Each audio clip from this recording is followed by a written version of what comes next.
শাস্ত্রমতে কুমারী পুজোর উদ্ভব হয় বানাসুর বধ করার মধ্য দিয়ে। গল্পে বর্ণিত রয়েছে বানাসুর একসময় স্বর্গ মর্ত্য অধিকার করায় বাকি বিপন্ন দেবগণ মহাকালী শরণাপন্ন হন। সকল দেবগণের আবেদনে সাড়া দিয়ে দেবী পুনর্জন্মে কুমারী রূপে বানাসুরকে বধ করেন। এরপর থেকেই মর্তে কুমারী পুজোর প্রচলন শুরু হয়।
প্রশ্ন করা হয়েছিল, কেন তুমি সিস্টার, আপনি কেন সিস্টার বললেন?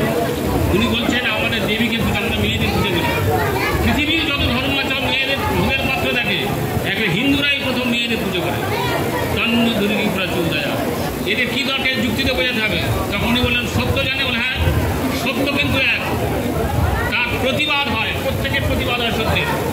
আমার দ্বাদশ অধ্যায় প্রমাণ দেখালেন, একং সদ্বিপ্রা বহুধা বদন্তি ঈশ্বর একই বাহং জগৌ তত্র দ্বিতীয়া কামনুপরা, আমি এক।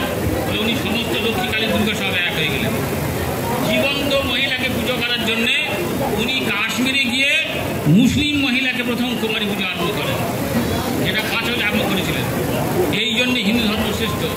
মহালয়া যখন তর্পণ হয় তখন সেখানে বলি আমরা অতীত কুলকটিনাং সপ্তদ্বীপ নিবাসেনম মায়া দত্তেন তোয়েন তৃপ্তন্দু ভুবনত্রয়ম। আমি যে জল দিচ্ছি সেখানে কোনো খ্রিস্টান নেই, সেখানে কোনো মুসলিম নেই, সেখানে কোনো ইহুদি নেই, সেখানে কোনো সবাই মুক্তি পায়।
বর্ণনা সুরে কুমারী পুজোয় কোনো জাতি, ধর্ম বা বর্ণভেদ নেই। তবে সাধারণত ব্রাহ্মণ কুমারী কন্যার পূজাই সর্বত্র প্রচলিত হলেও কোথাও বলা নেই যে ব্রাহ্মণ কন্যাই কেবল পূজ্য।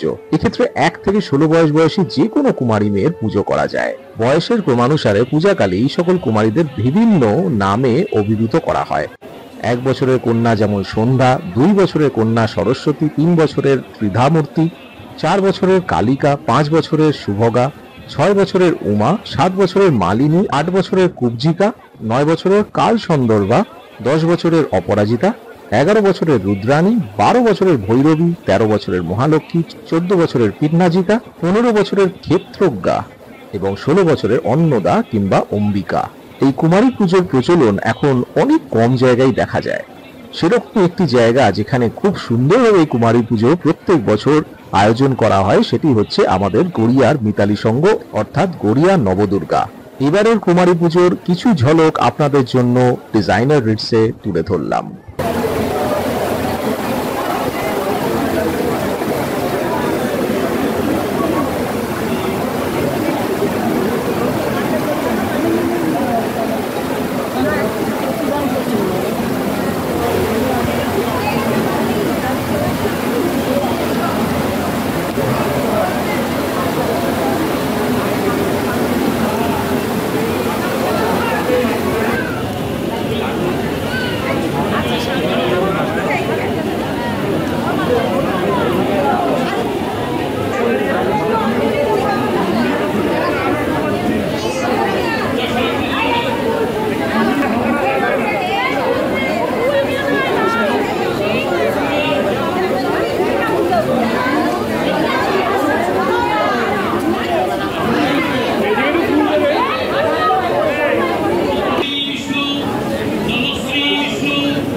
আশা করি ভিডিওটি আপনাদের ভালো লাগলো, কারণ এই ভিডিওটিতে একদম নতুন কিছু আপনাদের সামনে উপস্থাপনা করলাম।